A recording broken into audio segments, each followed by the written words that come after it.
இப்போ உங்களுக்கு சந்தோஷமா? அதுக்கு நான் என்னடா செய்ய முடியும்? செய்ய முடியும்?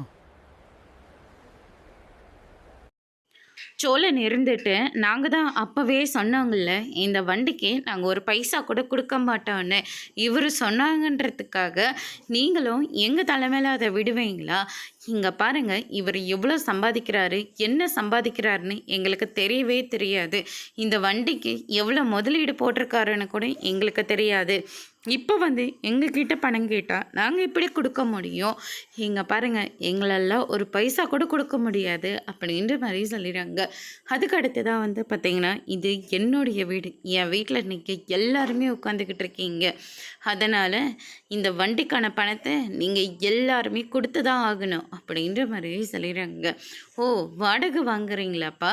அப்ப எதுக்காக எங்கள பெத்துக்கிட்டீங்க? இதுவரைக்கும் அப்பனா இருந்து எங்களுக்கு எதுவுமே எந்த ஒரு நல்லதும் நீங்க செஞ்சதே கிடையாது.